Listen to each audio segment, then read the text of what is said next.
We're here to make a new type of news. New insights, new styles, and new topics every day. We are News Generation. Making news just for you. It's February 17th here in Seoul. I'm Shin Yeun, and this is News Generation, where we make the news at Arirang's very own open studio. Every morning, we'll discuss the top issues and latest current affairs affecting people in their 20s and 30s. Joining me in the studio is Kim Xiang. Good morning, Yeon. And Niall Song. Hi, everyone. I love your hat. Thank you. It fits the theme of the today, so stay tuned. All right. And both are here to speak on behalf of those in their 20s and 30s. Now, every day we do make a news feed for the new generation, and we're looking at the top trending hashtags on social media over the past 24 hours. Here they are. The first hashtag is chatbot race. It's been 2 months since ChatGPT, the AI chatbot made in the US, was released to the public, and it has caused a global frenzy. This AI chatbot can do many things, from answering simple questions to writing a full-on essay. That's why Chinese tech giants over the past week said they would launch similar products, and this could be the start of a chatbot race between China and the US. The second hashtag is Russian balloons. Kyiv on Wednesday said it detected and shot down 6 Russian spy balloons in its airspace. Officials said the balloons carried corner reflectors and other equipment that seemed to be used for surveying nearby areas. There has been no comment on the balloons from the Russian side yet. Now, the third hashtag is contraceptive pills. Scientists have found a way to make non-hormonal male contraceptive pills. In other words, they found a new birth control method where it doesn't have to be the female who takes pills that involves hormonal side effects. Instead, men can take 1 pill an hour before having sex, and the birth control effects last for 3 hours. This was according to a study published in the journal Nature Communications.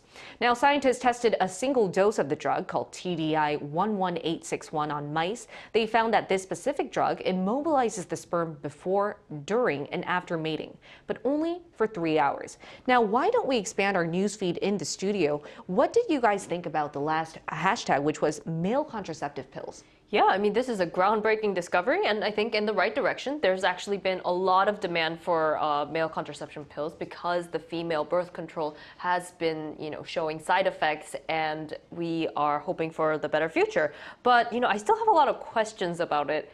How does it exactly work? Right, that's a great question, Elle. So the approach is aimed at eliminating an enzyme in the sperm that is critical for sperm movement, and the effect appears only an hour after you take the pill, and it then only lasts 3 hours. But once 24 hours pass, it's fully worn off, allowing the next batch of sperm to swim normally, and it's still in development. We still need to see a lot of trials underway. It's going to be first trialed against mice, then rabbits, and then in the future on human beings. Sure, I mean, as a male myself, I am very interested in this new concept of contraceptive pills. But as you know, many vaccines especially even take a couple of decades to actually be fully clinically tested on humans as well. So, I mean, what are the possible side effects? Would there be any sort of negative connotations or negative effects coming from the new pill? So, Xiong, after I took a look at the study myself, it says it won't cause any male hormonal deficiency side effects. And if human trials are successful, scientists say men could take it only when and as often as they need, but it won't protect people against sexually transmitted infections, so condoms will still be needed in that area. I see. And that was our news feed for this Friday. And moving on, News Gen discusses different topics each day. Here's what we have for you today. Have you ever been so obsessed with a hobby or interest that you spent thousands of dollars on it or let it take up most of your free time? Here in Korea, we call such geeking out culture 덕질.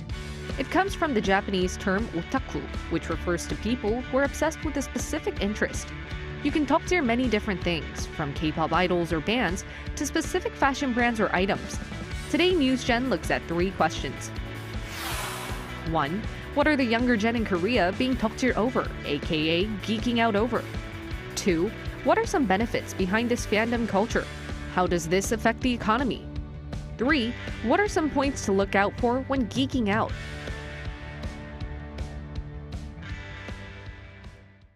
As we just saw, we're going to be looking at how young people fangirl or fanboy over many things, from our favorite pop artists to fashion items. And have you guys in the studio heard of this geeking out culture? I have, and fandom or fan culture came along with the emergence of popular or mass culture, often referred to as pop culture these days. With the widespread and easy access to multimedia, starting from the 70s in the form of television and various portable music players, this fan culture has been seen globally in many sci-fi movie franchises, as well as Star Wars and things like that, and cartoon series and pop music artists in general. More recently, with the coming of the internet, however, fan culture has been taken to another level, I would say, where information on certain celebrities can be easily shared, and every move a celebrity makes can be tracked by their fans as well and be followed. Of course, there are fashion fandoms such as certain brands' manic followers, or more recently, sneakerheads collecting sort of limited edition shoes and things like that. But in the case of South Korea, K-pop idol groups or music artists is the sort of basis of fandom here. Right. Yes, and speaking of K-pop, yes, that is a huge fandom here in Korea right now. But there's so many different types of fandom, not just in music, not just in K-pop, and it's been around for a long time.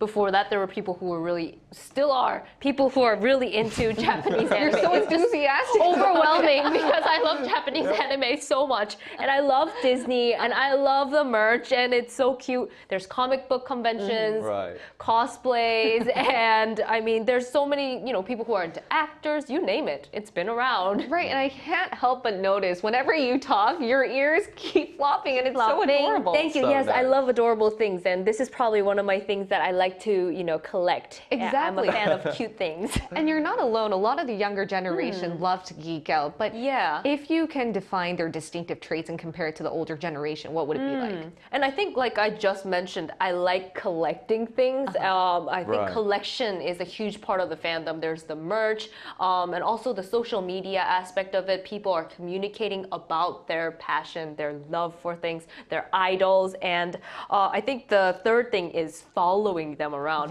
Whether, if you can be a Disney fan, you can go to all the different parks, and you could be a fan of an idol, follow them around on the world tour. I have fan seen meets and things. and things like that. But being a geek, being a nerd is cool. Just be yourself. That's the cool thing these days. Definitely. Right, and I think I could see that you're really happy geeking out over different things, collecting different things. Could you tell us any other pros? Yeah, it just brings so much joy, Like there are all these things. Ticketing is so hard, but you go to concerts and you get these customized cushions so that your butt doesn't hurt. Is that from the IU concert? Yes, it is from the IU concert, and this is a Ike, which is for the IU concerts as well. So cute. Yeah, and when you go, you see her. It's been months, and it's just so overwhelming, And then there's the whole fandom. You're there with your friends, and they're singing together, and then there's the daechang culture. Everyone's repeating the same thing and singing things like 지금 다른 사람과 함께지 않아 아유를 생각 중. Yeah. Sorry. Will you pick an Victor? Actually, sorry, I had to butt in there. 공지철 is the actual name of actor Kong Yu, isn't it? Yes. Oh, you're a big fan of Kong Yu? As a big fangirl of IU, I'm actually a big fangirl of Kong Yu. He's one of my favorite actors. Wow. And Fantastic. Exactly, and I actually live really close to Kong Yu, it turns out. Well, it's a bit of too much information, I would say. Yeah. I was actually going to talk about possibly radical fandom and how stalking is a criminal offense, and it is part of the problem. But I didn't want to say it because it's for the radical fans. Fandom. I hope you don't go that far. No, that's 사생 fans, obsessive fans. They're not fans. I agree, and to my defense, I moved first, and then Kong Yu came. Okay. So I'm not Well, I really am. well, that's what you would say, wouldn't you? Yeah. All right. All right. We love you, Kong Yu. We love you, Kong Yu. Now, any things about this growing trend? I think you briefly mentioned, Shion, that you are worried about. What should we look out for? Definitely. I'll bring more sort of actual facts in here. A journal article published in 2017 by Chang Xiang and Choi Chang of Singapore Management University introduces interesting concepts on fan culture. One of them is the concept of parasocial relationship, which is a formation of a one-sided relationship as a result of constant exposure to a media persona that a celebrity showcases. This can cause fans to develop an illusion of intimate relationship or friendship with the celebrity. No, it's not an illusion. It's An a illusion. friendship. It is a friendship. Well, let me tell you about this. I mean, K-pop idols especially are trained to have a fabricated persona and form close connections with their fans. I'm a little offended Me right too. now. Which leads to for this pseudo-personal connection to become a parasocial relationship. Right. This, more common than ever, is closely linked to consumer activities nowadays as well. Although fan culture can definitely bring you happiness and emotional support, as many say. Yes. But fans often complain about how much a lot of the merchandise costs. Right. Yeah. And if you've been fangirling, over a few different boy groups and things that you would know. Yes. But the profit from which the entertainment company takes a majority cut. Right, so many companies also try to rebrand their products by hiring these celebrities, which of course is the basis of any sort of marketing schemes and things like that. However, consumers should be aware of their consumption patterns and try to avoid spending more than you can manage personally. I can manage. But I have to say, that is really good advice because we have to think about it in a realistic perspective from time to time. Definitely. You have to think that there are marketing schemes that you should be aware of. Sure. Right, and why don't we now include a global millennial in our talks? She's actually been a great fan of many K-pop idol groups before.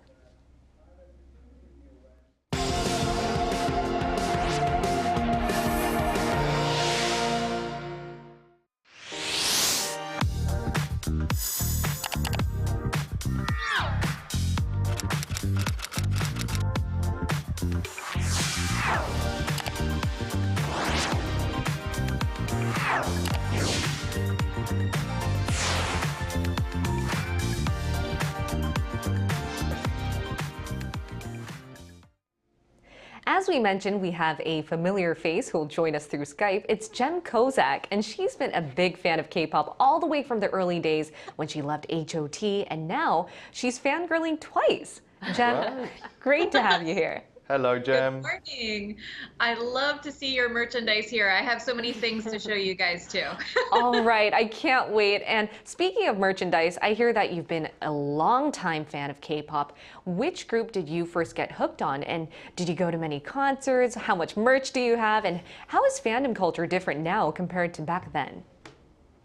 Well, for me, it really started a long time ago, back in the year 2000. My best friend was Korean, and she was the one who introduced SES, which are an old school K-pop group. Right. Because SES was a lot like TLC, which was a popular group in the US at the time. But from SES, I started getting into Shinhwa and HOT. They were all kind of in that same time frame. So I got really, really into Shinhwa. I wanted to show you guys, I'm an official member of the fan club still, even 23 years later.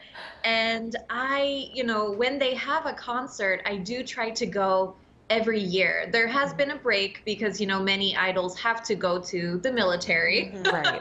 But as much as I can, I still try to support them, even to this day. And fandom is definitely different now because back in the day, groups had individual colors. Yeah. So, for example, Shinhwa being orange or HOT is white. And nowadays they have kind of glow sticks, similar to what Niall has, and people wave those. Right. We have a proper OG here. Yeah, you really are OG. Respect to that. Yes.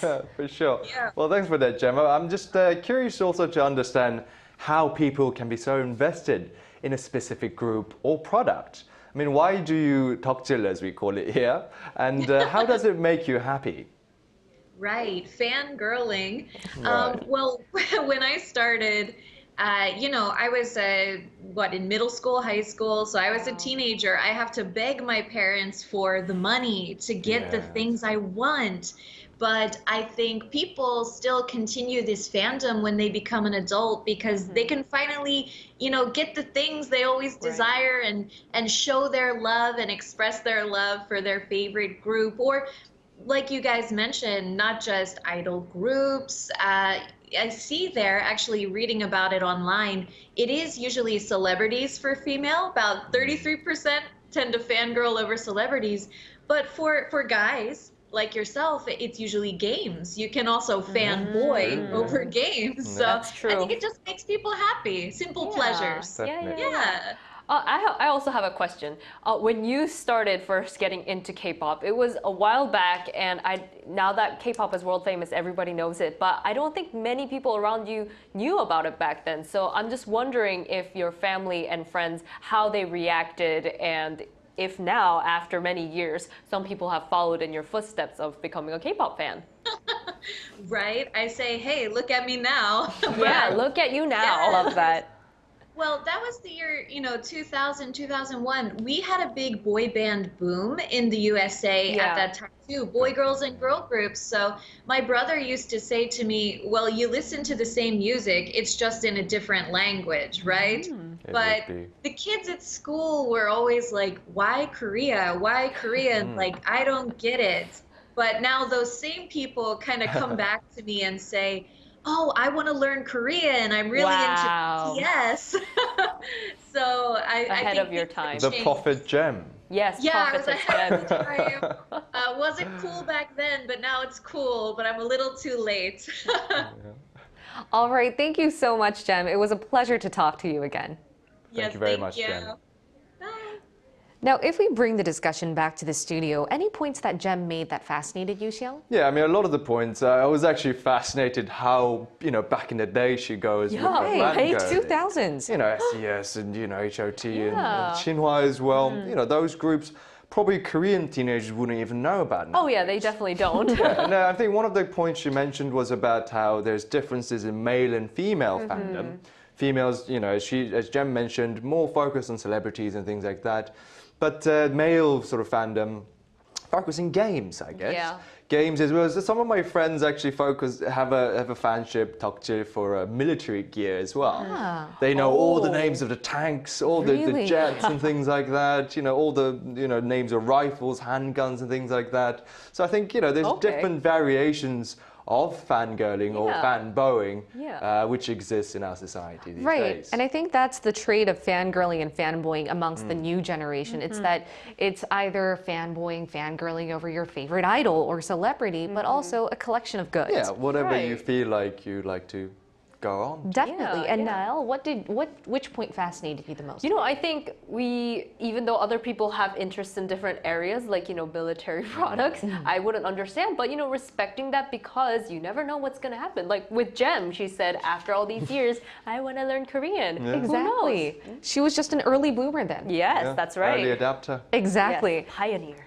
Then, all right, given that we are a live morning program, we always ask our viewers questions related to our discussion topic in advance, and we use this time to share with you what they had to say. So if you take a look at the screen, we asked our viewers what things they are obsessed with. Park Se-gi said, when I was in middle school, I was crazy about Yoon Ge-sang of G.O.D. I could only buy a poster and photos at the time. I was way too young. Asian Prince said, I like sports, especially basketball. I would buy toys or jerseys for the teams I support. And Whitford Chun Jung-guk, I think you can know by the name of the ID.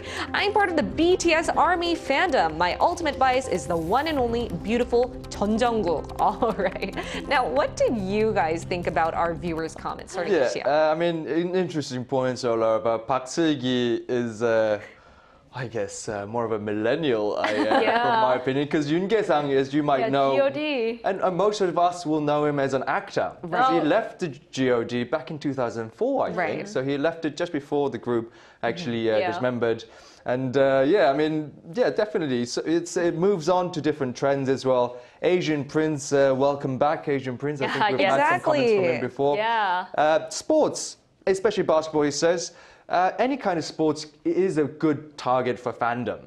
Like back in England, you'd have big fanships over football clubs. And people would just dedicate their lives and spend all their money on buying season tickets, even if they can't afford it. They would just love to, whatever, they'd rather not have dinners than just go watch a football game. Right, and that's all about geeking out. You do what you love. It really is, yeah. And Niall, which point fascinated you?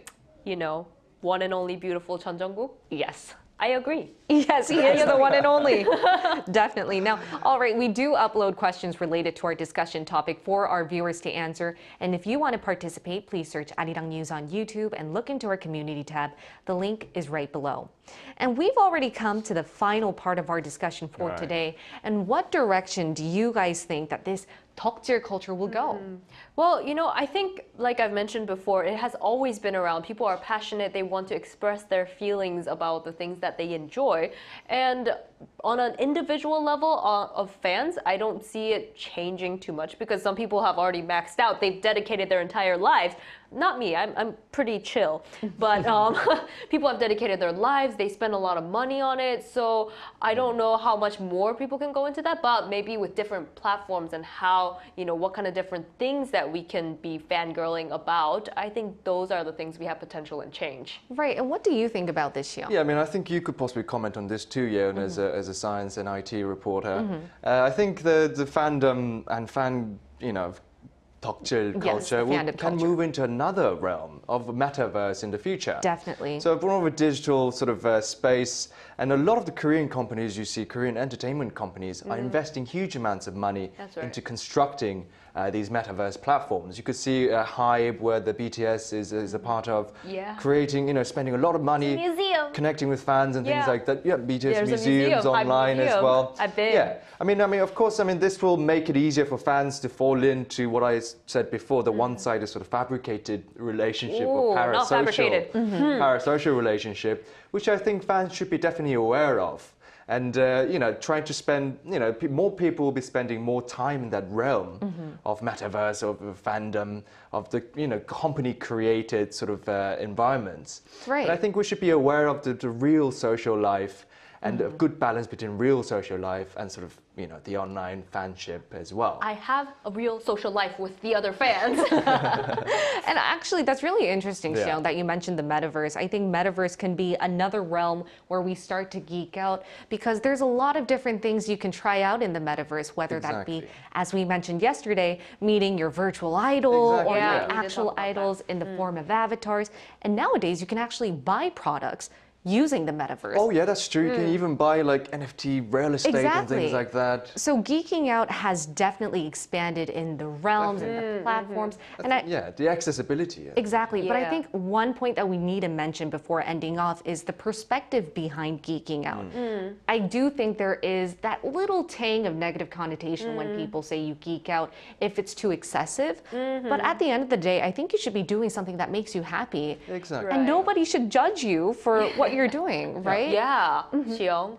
I don't judge me. Don't judge us. I love IU. I love Gong Yu as well. Yes. Big fan of Tom Hardy. I've mentioned it. Right, you've mentioned that he before. Has mentioned. So you're Keanu a fanboy Reeves too. as well. I've been big fan of fanboying Keanu Reeves all my life. Right, but as we mentioned in the discussion prior to that, I think you mentioned a really good point, which is you need to know what you're doing it for and whether it's done in moderation, because at the end of the day, you should be doing it really healthily, right? Yeah, exactly. Everything in moderation. I agree with that. Key. All right, I think that's a good way we can end today's discussion. And today we talked about how the younger gen 덕질 or geek out with their various interests, and we'll be here every day from 9:30 a.m. to 10 a.m. Korea time, bringing you the topics that young people are talking about. Special thanks to Kim Xiang. My pleasure, Ian. And Helsong. You're welcome, everyone. All right, and thank you everyone for watching. We'll all see you next week. We are News Generation.